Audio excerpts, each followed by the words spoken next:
Hello guys, welcome to Fly High Tutorials. Fly High Tutorials में आपका फिर से हार्दिक स्वागत है। गाइज, आज हम अपनी मैथमेटिक्स सीरीज में बात करेंगे कोऑर्डिनेट ज्योमेट्री की। ठीक है, इसका पार्ट 1 डिस्कस करेंगे। जो लोग भी इस लेक्चर को फर्स्ट टाइम देख रहे हैं उनसे मेरी रिक्वेस्ट है कि आपने अगर इससे प्रीवियस लेक्चर नहीं देखे हैं हमारे मैथमेटिक्स में, जो कि हमारे मैट्रिसेस वगैरह पे हमने बात की है, तो उनको आप आई बटन पर क्लिक करके भी देख सकते हैं। ठीक है, तो चलिए जल्दी से स्टार्ट करते हैं कोऑर्डिनेट ज्योमेट्री के बारे में। ठीक है, अब इसमें मैं जनरली आपको कुछ फॉर्मूलाज ही बताऊंगा और कुछ उनके एग्जांपल की भी बात करेंगे, क्योंकि ये जो टॉपिक है कोऑर्डिनेट ज्योमेट्री, अगर एग्जामिनेशन पॉइंट ऑफ व्यू से बात करूं बीएसएनएल टीटीआई की, तो लगभग 2 से 3 क्वेश्चन आपके बनते हैं और फॉर्मूला बेस्ड होते हैं, इसलिए आपको फॉर्मूलाज को याद रखना बहुत जरूरी है और काफी इजी होती है। ठीक है, तो चलिए स्टार्ट कर लेते हैं। जैसे कि आप सभी को पता है, कुछ एक्सिस की बात करूं, एक्सिस आपको सभी को पता है कि एक्स एक्सिस होता है, एक वाई एक्सिस होता है, लेकिन ये क्या होते हैं कि दो आपकी लाइंस हैं। ठीक है, 2 लाइंस हैं जो कि परपेंडिकुलर हैं एक दूसरे के। ठीक है, और ये जो पॉइंट है जहां पे इंटरसेक्ट करती हैं, इसको हम कहते हैं कि ये ओरिजिन है। ठीक है, इसको ओ से भी डिनोट कर देते हैं, किससे भी डिनोट कर देते हैं। ठीक है, तो ये वाई एक्सिस कहलाता है आपका और ये एक्स एक्सिस कहलाता है आपका। ठीक है, तो ये तो हो गई आपकी रेक्टेंगुलर कोऑर्डिनेट एक्सिस की बात। ठीक है, अब क्वाड्रेंट की बात करें तो क्वाड्रेंट आपको पता है कि 4 क्वाड्रेंट होते हैं। ठीक है, ये अगर एक्स एक्सिस है तो ये पूरा एक्स एक्सिस है आपका, जो आपकी हॉरिजॉन्टल लाइन है, और जो वर्टिकल लाइन है ये आपका वाई एक्सिस है। ठीक है, तो आपके 4 क्वाड्रेंट होते हैं, क्वाड्रेंट 1, क्वाड्रेंट 2, क्वाड्रेंट 3 और क्वाड्रेंट 4। ठीक है, तो क्वाड्रेंट 1 की अगर मैं बात करूं तो इसमें एक्स भी पॉजिटिव होता है और वाई भी पॉजिटिव होता है, यानी कि एक्स भी आपका ग्रेटर देन 0 होगा और वाई भी ग्रेटर देन 0 होगा, मतलब कोई भी निगेटिव नहीं होगा। ये समझ लें आप, एक्स की वैल्यू भी पॉजिटिव होगी और वाई की वैल्यू भी पॉजिटिव होगी, इसका मतलब ये है। ठीक है, सेकेंड क्वाड्रेंट में क्या होगा, आपका x जो है वो नेगेटिव होगा, यानी कि उसकी वैल्यू 0 से कम होगी, जबकि y अगर पॉजिटिव है तो इसका मतलब y की वैल्यू 0 से बड़ी होगी, यानी कि पॉजिटिव होगी। ठीक है, थर्ड क्वाड्रेंट की बात करूं तो x भी नेगेटिव होगा और y भी नेगेटिव होगा, यानी कि दोनों की वैल्यू 0 से कम होगी। ठीक है, और फोर्थ क्वाड्रेंट की बात करूं तो x जो है वो पॉजिटिव होगा, यानी कि 0 से ग्रेटर होगी इसकी वैल्यू, और y आपका नेगेटिव होगा, यानी कि इसकी वैल्यू जो है 0 से कम होगी। ठीक है, तो आप इसको समझ सकते हैं। याद रखने का तरीका यह है कि फर्स्ट और थर्ड यानी कि पॉजिटिव पॉजिटिव, ये नेगेटिव नेगेटिव, और इसी तरीके सेकंड और फोर्थ यानी कि ये नेगेटिव पॉजिटिव और ये पॉजिटिव नेगेटिव, ठीक है, इंटरचेंज हो रहे हैं, ये उल्टा हो जाएंगे। याद इस तरीके से आप रख सकते हैं। ठीक है, तो होप ये जो कॉन्सेप्ट है कोऑर्डिनेट का, रेक्टेंगुलर कोऑर्डिनेट एक्सिस का, ये आपकी समझ में आया होगा। ठीक है, अब इसमें बात करते हैं डिस्टेंस बिटवीन 2 पॉइंट्स। ठीक है, डिस्टेंस बिटवीन 2 पॉइंट का मतलब क्या है कि सपोज कीजिए 2 पॉइंट हैं हमारे पास P और Q। ठीक है, अब इसकी अगर मैं ज्यादा डिटेल में जाऊंगा तो वो एग्जामिनेशन पॉइंट ऑफ व्यू से हमारा इतना इंपॉर्टेंट नहीं है। आप सिर्फ इतना समझ लीजिए कि सपोज कीजिए हमारे पास 2 पॉइंट हैं। ठीक है, 2 पॉइंट हैं इस रेक्टेंगुलर कोऑर्डिनेट एक्सिस में। एक पॉइंट P है जिसके जो एक्सिस हैं वो है x1, y1। ठीक है, और जो दूसरा पॉइंट है वो है आपके, उसके पॉइंट्स हैं आपके x2, y2। ठीक है, x1, y1 and x2, y2, 2 points हैं आपके P और Q। ठीक है, तो अब जनरली आपको इन दोनों के बीच की डिस्टेंस फाइंड करनी है कि ये जो दोनों पॉइंट्स हैं एक दूसरे से कितनी दूरी पर है, ये आपको जनरली याद रखना है। ठीक है, तो इसका फॉर्मूला होता है जनरली, तो इन दोनों के बीच की जो डिस्टेंस होती है, अगर उसको PQ कहूं, ठीक है, तो वो होती है आपकी अंडर रूट, बहुत आसान फॉर्मूला है, आपको सिर्फ फॉर्मूला रखना है, x2 माइनस x1 का whole square plus y2 minus y1 का होल स्क्वायर। ठीक है, ये इसका जनरल फॉर्मूला होता है डिस्टेंस बिटवीन 2 पॉइंट का। ठीक है, ये आपको याद रखना है, बहुत general formula, x2 minus x1 का whole square plus y2 minus y1 का होल स्क्वायर, उसके होल का अंडर रूट ले लेना है आपको। ठीक है, तो ये होप कि आपकी समझ में आया होगा। ठीक है, अगर सपोज कीजिए एक पॉइंट P है, ठीक है, यहीं पे एक थोड़ा सा इसकी एक्सटेंशन है, एक पॉइंट P है। ठीक है, उसके जो कोऑर्डिनेट है और x और y है। ठीक है, और दूसरा मेरा इस जो पॉइंट है इसकी ओरिजिन से डिस्टेंस बतानी है मुझे। ओरिजिन के पॉइंट क्या होता है, कोऑर्डिनेट होते हैं आपके 0 0, याद रखिए, ओरिजिन पे जो कोऑर्डिनेट पॉइंट्स होते हैं 0 0, यानी कि x की वैल्यू भी 0 होगी वहां पे और y की वैल्यू भी 0 होगी। तो अगर ओरिजिन से कोई पॉइंट P है जिसके कोऑर्डिनेट x और y हैं, तो इन दोनों के बीच की डिस्टेंस क्या होगी, इसी से आप नोट कर सकते हैं, OP कह लें इसको, तो वो क्या होगी, आप याद रखें x2 माइनस x1 का होल स्क्वायर, यानी कि 0 माइनस x का होल स्क्वायर, तो x स्क्वायर हो जाएगा, प्लस y2 माइनस y1 यानी कि 0 माइनस वाई का होल स्क्वायर, तो ये y स्क्वायर हो जाएगा। ठीक है, तो ये जनरली फॉर्मूला निकल के मेरा आता है कि कोई भी पॉइंट हो आपका, ठीक है, उसकी ओरिजिन से distance under root X square plus Y square होती है। ठीक है, या जो पॉइंट्स हैं उनके स्क्वायर करके ऐड कर ले और उसका अंडर रूट ले लें तो आपका आंसर आ जाएगा। ठीक है, होप कि जो कॉन्सेप्ट है डिस्टेंस बिटवीन टू पॉइंट्स का, ये आपको काफी हद तक क्लियर हुआ होगा। ठीक है, तो अब मैं आपको एक क्वेश्चन दे देता हूं, आप कमेंट बॉक्स में लिख के मुझे इसका आंसर बताइएगा। ठीक है, कि सपोज कीजिए दो पॉइंट्स हैं आपके, ए है आपका 14,3 और एक पॉइंट है आपका बी जिसके कोऑर्डिनेट्स हैं आपके 10,6। ठीक है, ये क्वेश्चन है आपका, आपको बताना है इन दोनों पॉइंट्स के बीच की डिस्टेंस क्या है। ठीक है, ठीक है, चलिए नेक्स्ट देख लेते हैं। हमारा नेक्स्ट है हमारा सेक्शन फॉर्मूला या इंटरनल डिवीजन भी जिसे कहते हैं। ठीक है, सेक्शन फॉर्मूला इंटरनल डिवीजन की अगर मैं बात करूं तो इसको सपोज कीजिए कि कोई लाइन है मेरे पास L, ठीक है, उस पे दो पॉइंट हैं P और Q, ठीक है, और एक पॉइंट R है x, y, वो जो डिवाइड करता है इस पूरी लाइन को या PQ को, पूरी जो लाइन है आपकी उसको डिवाइड करता है M1 और M2 रेशियो में। ठीक है, चलिए मैं आपको लिख के बता देता हूं, आपको ज्यादा बेटर रहेगा, नोट्स भी हो जाएंगे आपके पास। ठीक है, लेट P x1, y1, ठीक है, एंड Q x2, y2, ठीक है, बी टू गिवन पॉइंट्स, ठीक है, ऑन अ लाइन L। ठीक है, कोई एक लाइन L है, उस पर दो पॉइंट्स है P और Q। ठीक है, और जो आपका R है जिसके कोऑर्डिनेट्स हैं आपके x और y। x और y कोऑर्डिनेट्स का मतलब क्या है कि इसकी लोकेशन क्या है, अगर कोऑर्डिनेट में बात करूं, ये सिंपली मतलब होता है कि x की वैल्यू कहां होगी और y की वैल्यू क्या होगी। ठीक है, तो ये क्या रहा है कि कोई लाइन L है आपकी जिस पर दो पॉइंट्स है P और Q, ठीक है, और R जो है जिसके कोऑर्डिनेट x और y हैं, ये क्या करता है आपका, डिवाइड करता है PQ लाइन को इंटरनली। ठीक है, internally in the ratio M1 M2 में।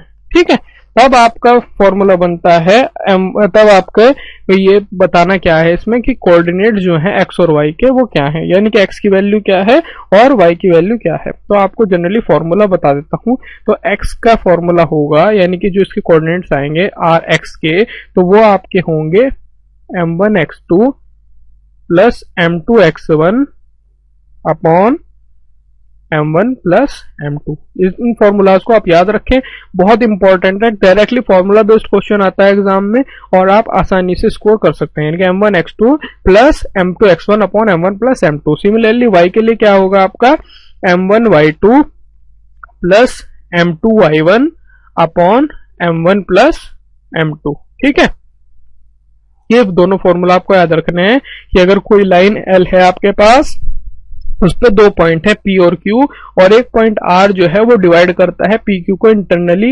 M1 और M2 रेशियो में, तो x और y के कोऑर्डिनेट्स क्या होंगे, वो होंगे ये जो इस फॉर्मूले से दिए जाएंगे। ठीक है, फॉर्मूला इंपॉर्टेंट है, नोट कर ले। ठीक है, नेक्स्ट जो है मेरा, इसी में अच्छा चलिए एक और चीज बता देता हूं आपको मैं कि अगर R जो है ना आपका, R जो है अगर आपका मिड पॉइंट हो जाए, ठीक है, R मिड पॉइंट हो गया, मिड पॉइंट का मतलब क्या हो गया कि M1 is equal to M2 is equal to 1 रख सकता हूं मैं। ठीक है, यानी कि ये 1:1 रेशियो में आपको डिवाइड करेगी। अगर R मिड पॉइंट है, कोई एक लाइन है R एक मिड पॉइंट है उसका, ठीक है, यानी कि बीच में से डिवाइड कर रही है उस लाइन को।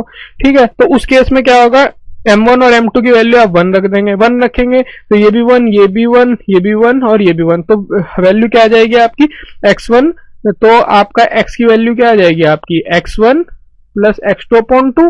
ठीक है, इसी तरह y की वैल्यू क्या आ जाएगी आपकी y1 प्लस y2 अपॉन 2। ठीक है ना, तो अगर ये मिड पॉइंट है, यानी कि मिड से आपके उनको सेपरेट करता है, या M1 M2 की वैल्यू 1 रखूंगा मैं, तो x और y के कोऑर्डिनेट जो है मेरे को वो x1 प्लस x2 अपॉन 2 और y1 प्लस y2 अपॉन 2 मिलेंगे। ठीक है, होप कि जो कॉन्सेप्ट है आपका काफी हद तक क्लियर हुआ होगा। ये था इंटरनल डिवीजन। ठीक है, नेक्स्ट देख लेते हैं, नेक्स्ट एक्सटर्नल डिवीजन। ठीक है, एक्सटर्नल डिवीजन में क्या है, अब सपोज कीजिए R जो है वो PQ को एक्सटर्नली डिवाइड करता है M1 M2 रेशियो में। ठीक है, मैं क्या कह रहा हूं, R जो है वो डिवाइड करता है PQ को externally m1 into m2 ratio में। ठीक है, ये आपको मैंने बताया। तो इसके लिए भी फॉर्मूला लगभग सिमिलर है, थोड़ा सा जो इसमें डिफरेंस आता है, तो आपका डिफरेंस क्या आएगा कि x के जो कोऑर्डिनेट होंगे आपको उसमें क्या पड़ा था, m1 x2 प्लस था ना, या माइनस लगा दीजिएगा, m1 x2 minus m2 x1 upon m1 minus m2। Similarly y के लिए क्या होंगे, इसी तरह होंगे m1 y2 minus m2 y1 upon m1 minus m2। ठीक है, तो ये आपके इंपॉर्टेंट फॉर्मूला है, इनको आप नोट करें और इसके बेस पे ही आपके डायरेक्ट न्यूमेरिकल पूछे जाते हैं। ठीक है, होप ये कॉन्सेप्ट आपको क्लियर हुआ होगा। ठीक है, अब एक एग्जांपल ले लेता हूं ताकि आपको ये जो कॉन्सेप्ट है ये अच्छी तरीके से क्लियर हो जाए। ठीक है, एग्जांपल क्या है, मेरा क्वेश्चन है कि find the coordinates of the point which divide the line segment joining the point. मान लिया एक लाइन जो मेरी फॉर्म हुई है इन पॉइंट से, ठीक है, 4,-2 और -3,5, यानी कि ये P है और ये Q है। ठीक है, तो हमें कोऑर्डिनेट किसे फाइंड करने हैं कि एक जो डिवाइड करता है, वो डिवाइड हमने R मान लिया, इंटरनली और एक्सटर्नली किस रेशियो में, 2:3, यानी कि m1 और m2 ये दे दिया। ठीक है, समझ में आया। तो जनरली अगर सपोज कीजिए ये R पॉइंट था, तो इसके x के कोऑर्डिनेट अगर इंटरनली आपका डिवीजन है, तो इंटरनल डिवीजन में क्या था आपका, ठीक है, इंटरनल डिवीजन में क्या था आपका m1 x2, m1 की वैल्यू क्या है यहाँ से, m1 ये हो गया ना आपका 2, m2 ये हो गया 3, इसी तरीके से ये क्या हो गया आपका x1, ये क्या हो गया आपका y1, ये क्या हो गया आपका x2 और ये क्या हो गया आपका y2। ठीक है ना, समझ में आया, x1 y1 और x2 y2। तो ये क्या आता है m1 x2। ठीक है, तो m1 क्या है आपका 2, x2 क्या हो गया -3, प्लस क्या लगेगा आपका 3 इंटू 4। ठीक है, समझते रहिए। ठीक है, अपॉन m1 प्लस m2 यानी कि 2 प्लस 3। ठीक है, अब इसको सॉल्व करेंगे आप तो क्या आएगा 6 - 6 एंड 12 यानी कि 6 अपॉन 5 आ जाएगा। ठीक है, इसी तरीके से अगर y के लिए सॉल्व करेंगे आप तो y के लिए भी क्या होगा इसका आपका m1 y2 यानी कि 2 इंटू 5 प्लस m2 y1। ठीक है ना, -3 -2 आएगा, सॉरी y ये आएगा ना m2 y1। ठीक है, m2 तो आ गया आपका 3 और y1 हो गया आपका -2 अपॉन m1 प्लस m2 यानी कि 2 प्लस 3। इसको सॉल्व करेंगे 2 5 10 -6 हो गया 4 अपॉन 5। ठीक है, तो ये हो गया आपके, अगर इंटरनली आपका वो डिवाइड करता है तो उसके कोऑर्डिनेट हो गया 6 अपॉन 5 4 अपॉन 5। अगर एक्सटर्नल हो जाए, ठीक है, दोनों निकालना है ना, मैं एक्सटर्नल केस में क्या बताया था मैंने आपको, सेम कॉन्सेप्ट रहेगा, जस्ट आपको क्या करना है, जो ये हमारा आया हुआ है इनके बीच में नेगेटिव का साइन लगाना है, यानी कि ये सेम फॉर्मूला रहेगा अपॉन 2 - 3। ठीक है, तो अगर इसको सॉल्व करेंगे तो आ जाएगा 18 यानी कि -6 और -12। ठीक है, ये हो गया -18 अपॉन -1 माइनस कैंसिल होकर 18 आ जाएगा। ठीक है, इसी तरीके से y का निकाल लेंगे तो 2 इंटू 5 -3 इंटू -2। ठीक है, अपॉन 2 - 3 ये आएगा ना। तो ये जनरली कितना हो जाएगा 2 5 10 माइनस प्लस 2 6 16 और 16 आ जाएगा पॉजिटिव और नीचे 2 - 3 माइनस के 16। ठीक है, तो x और y कोऑर्डिनेट यहाँ से क्या आ गए आपके, यहाँ से आ गए आपके 18 और -16। ठीक है, r के कोऑर्डिनेट्स अगर आपने माने तो, और यहाँ से क्या आ गया r के कोऑर्डिनेट 6 अपॉन 5 एंड 4 अपॉन 5। ठीक है, तो होप ये जो कॉन्सेप्ट है ये आपका काफी हद तक क्लियर हुआ होगा। डायरेक्टली इस पे न्यूमेरिकल आते हैं, आप देख सकते हैं कितने इजी है अगर आपको फॉर्मूला याद है। ठीक है, नेक्स्ट है मेरा एरिया ऑफ अ ट्राइंगल। ठीक है, ये भी इंपॉर्टेंट है, काफी चीज इंपॉर्टेंट है इस पूरी कोऑर्डिनेट ज्योमेट्री में। ठीक है, तो लेकिन है सब आसानी। ठीक है, अगर सपोज कीजिए ये आपके कोऑर्डिनेट है, जस्ट आपको समझा रहा हूं, और इस कोऑर्डिनेट में आपका क्या है, एक ट्राइंगल है। ठीक है, ट्राइंगल क्या है आपका ABC। ठीक है, यानी कि आपके 3 वर्टिसेस होते हैं ना ट्राइंगल के, आपको पता है। ठीक है, तो इसके कोऑर्डिनेट्स हैं आपके x1, y1, इसके कोऑर्डिनेट्स मान लीजिए आप x2, y2, और इसके कोऑर्डिनेट्स मान लीजिए आप x3, y3। ठीक है ना, आपको समझ में आ गया ना कि ये एक ट्राइंगल है हमारा, उसके वर्टिसेस जो हैं ए बी सी के हैं और उनके कोऑर्डिनेट्स हैं x1 y1 x2 y2 और x3 y3। ठीक है, अब आपको करना क्या है, आपको जो ट्राइंगल ABC है ना, जो आपको ट्राइंगल ABC है इसका एरिया बताना है। तो एरिया के लिए आप जनरली डायरेक्ट फॉर्मूला मैं आपको बता रहा हूँ, वो होता है हाफ, कुछ नहीं करना है आपको, सिमिलरली x1 y1 कोऑर्डिनेट लिखिए, x2 y2, ठीक है, x3 y3। ये मैंने क्या किया है, determinant, half of determinant of, और यहाँ पे 1 1 1, ठीक है, ये होता है इसका फॉर्मूला, यानी कि half of determinant of x1 y1 1, ये आपकी पहली रो, x2 y2 1 दूसरी रो, x3 y3 1 तीसरी रो।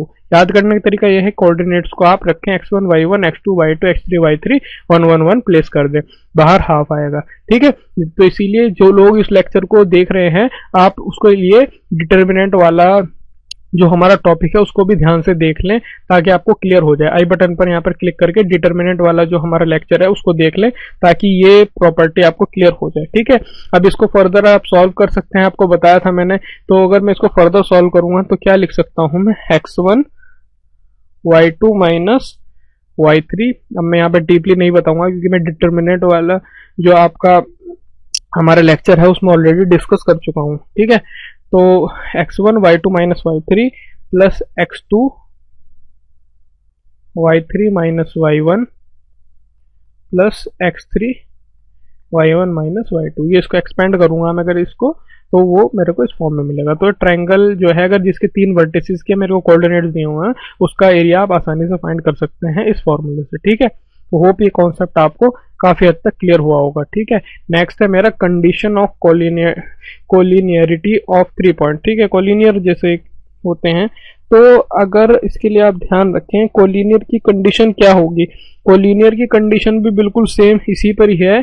कोलिनियर की कंडीशन में क्या कहता है कि अगर 3 पॉइंट हैं आपके, 3 पॉइंट वही हैं x1 y1 x2 y2 x3 y3, ये कब कोलिनियर होंगे, अगर जो ट्राइंगल ऑफ, ये जो एरिया था ट्राइंगल का, ट्राइंगल ABC का अगर जो एरिया है, ठीक है, जो एरिया था ट्राइंगल ABC का, अगर वो 0 होगा तो ही ये तीनों पॉइंट्स कोलिनियर होंगे। यानी कि आपने भी डिटरमाइन किया, हमने पीछे क्या था, इसी फॉर्म में लिखा था ना हमने, ट्राइंगल ABC का एरिया हाफ ऑफ डिटर्मिनेंट,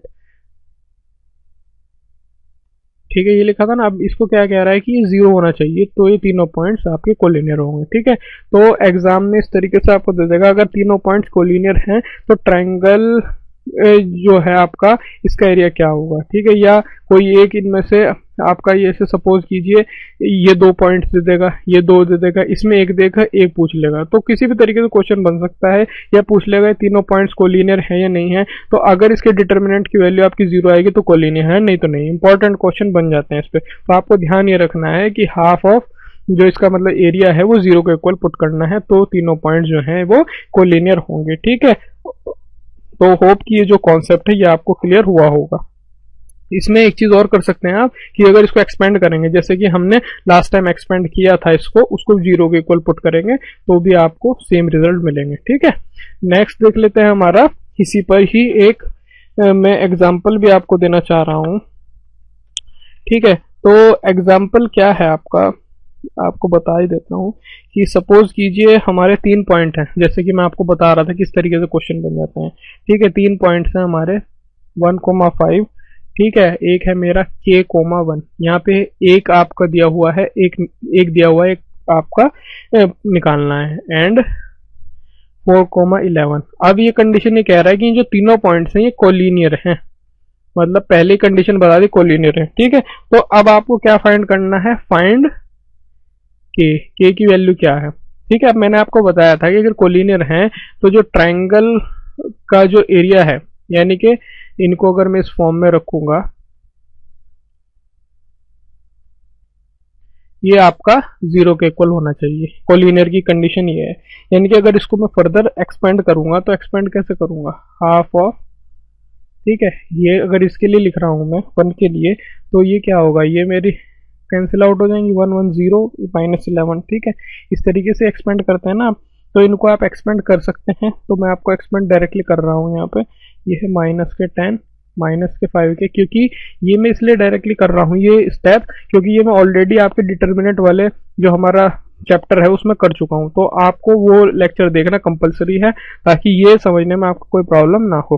ठीक है, तो 10 माइनस 5 के प्लस 20 प्लस 11 के माइनस 4। ठीक है, क्योंकि मैं आपको अगर यहाँ पे डायरेक्टली स्टेप बताने लग जाऊंगा तो आपको जो पोर्शन है इंपॉर्टेंट डिटरमिनेंट वाला वो आपका छूट जाएगा। ठीक है, मैंने इसको डायरेक्टली सॉल्व किया है। ठीक है, तो ये हो जाएगा हाफ और 11 के माइनस 5 के, ये हो जाएगा 6 के, और इसे सॉल्व करेंगे 20 माइनस 10 10 माइनस 10 6 के हो गए, 4 हो गए 6। ठीक है, यानी कि हाफ 6 कॉमन निकाल लेंगे आप तो हो जाएगा के प्लस 1, यानी कि हो जाएगा 3 के प्लस 3। ठीक है, ये आ गए। और अब क्या कह रहा है कि ये 0 के इक्वल पुट करना है आपको।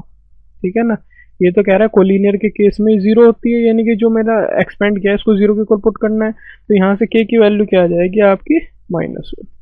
ठीक है, होप कि ये जो कॉन्सेप्ट है ये आपको काफ़ी हद तक क्लियर हुआ होगा, क्योंकि मेरे को बेसिकली करना क्या था, इस केस में बताया हुआ था कि जो 3 पॉइंट है मेरे, मान लीजिए इनको A B C, ठीक है, ये इस केस में बता दे कि कोलिनियर है, पहले ही इन्होंने बता दिया कोलिनियर होंगे, इसका मतलब जो एरिया होगा इस ट्रायंगल का वो मैं 0 के इक्वल पुट करूंगा, और कोई भी एक पॉइंट जो है ये कोऑर्डिनेट है वो मेरा मिसिंग है उसको पूछ लेगा। ठीक है, या फिर ये पूछ लेगा अगर ये दिया हुआ होता है, यानी कि -1 1 1 5 4 1 देता और पूछ लेता कि क्या ये कोलिनियर है, तो आपको एग्जाम रिजल्ट सेम मिलते। ठीक है, होप कि जो कॉन्सेप्ट है ये आपको क्लियर हुआ होगा। फिर भी कोई डाउट है तो आप मुझसे कमेंट सेक्शन में पूछ सकते हैं। ठीक है, नेक्स्ट है मेरा slope of A line joining two distinct point. ठीक है, अब कई बार क्या होता है स्लोप वगैरह पूछ लेता है, इसमें आपके जस्ट में कुछ जनरल फॉर्मूलाज बताऊंगा। ठीक है, अब मान लीजिए कि 2 पॉइंट हैं आपके। ठीक है, 2 डिस्टिंक्ट पॉइंट क्या है, एक ए है x1, y1 एंड बी क्या है x2, y2, ये 2 डिस्टिंक्ट पॉइंट है। ठीक है, अब बेसिकली मेरे को निकालना क्या है कि स्लोप क्या होगा। ठीक है, slope of A line joining two distinct point, यानी कि जो लाइन इनको जॉइन, जो एक लाइन इन दोनों पॉइंट्स को जॉइन कर रही है, जोड़ रही है, उसका स्लोप क्या होगा। ठीक है, उसके केस के लिए आपको मैं फॉर्मूला ही जनरली बताऊंगा कि होता क्या है कि स्लोप लिख देता हूं मैं आपका, क्या है कि slope m of a line two points हैं आपके x1, y1 and b x2, y2 is, formula होता है उसका m। अगर स्लोप m है आपका, ये है ना स्लोप m, तो उसका फॉर्मूला होगा आपका, ये फॉर्मूला याद रखें बहुत इंपॉर्टेंट है, y2 minus y1 upon x2 minus x1। ठीक है, ये इंपॉर्टेंट फॉर्मूला है कि अगर 2 डिस्टिंक्ट पॉइंट हैं आपके ए और बी और कोई लाइन उनको ज्वाइन कर रही है, ठीक है, तो उसका स्लोप क्या होगा, तो स्लोप जो है वो इस फॉर्मूले से दिया जाता है y2 minus y1 upon x2 minus x1। ठीक है, ये इंपॉर्टेंट फॉर्मूला आपको याद रखना चाहिए। और अगर सपोज कीजिए इसी में एक आ जाता है, कुछ एक्सटेंशन है इसकी बताता हूँ, एक है स्लोप ऑफ पैरेलल लाइंस। ठीक है, यानी कि अगर 2 पैरेलल लाइंस हैं उनका स्लोप क्या होगा। ठीक है, तो उसके केस में भी आपको याद रखना है, उसके लिए कंडीशन होती है कि m1 जो है m2 के इक्वल होगा, यानी कि अगर 2 पैरेलल लाइन है, जो एक लाइन है उसका स्लोप m1 है, दूसरी लाइन है उसका स्लोप m2 है, तो अगर पैरेलल है में दोनों लाइन है तो उस केस में m1 m2 के इक्वल होना चाहिए, यानी कि स्लोप उनका जो है इक्वल होना चाहिए। ठीक है, दूसरा है कि अगर वो परपेंडिकुलर है, स्लोप ऑफ, ये भी काफी इंपॉर्टेंट है, पूछ लेता है एग्जाम में, slope of perpendicular lines. Perpendicular lines के लिए कंडीशन क्या होती है आपकी, वो होती है m1 इंटू m2, वो -1 के इक्वल होता है। ठीक है, ये आपका इंपॉर्टेंट है, ये दोनों फॉर्मूले m1 इंटू m2 जो है वो -1 के इक्वल होगा, तो वो दोनों जो लाइंस हैं वो आपकी परपेंडिकुलर होंगी। ठीक है, होप कि ये जो कॉन्सेप्ट है आपका कोऑर्डिनेट ज्योमेट्री में, ये बहुत ही बेसिक टर्म्स हैं और बहुत ही इंपॉर्टेंट टर्म है, एग्जाम में काफी क्वेश्चन इससे बन जाते हैं, ये आपको काफी हद तक क्लियर हुआ होगा। ठीक है, तो अगर आपको हमारा लेक्चर पसंद आया है तो काइंडली सब्सक्राइब कीजिए, शेयर कीजिए और लाइक करना ना भूलें। हर एक उस लोग के साथ या हर स्टूडेंट के साथ शेयर कीजिए जिसके लिए आप समझते हैं कि इक्वली इंपॉर्टेंट है। ठीक है, तो देखने के लिए आपका बहुत बहुत धन्यवाद, आपका समय शुभ रहे। थैंक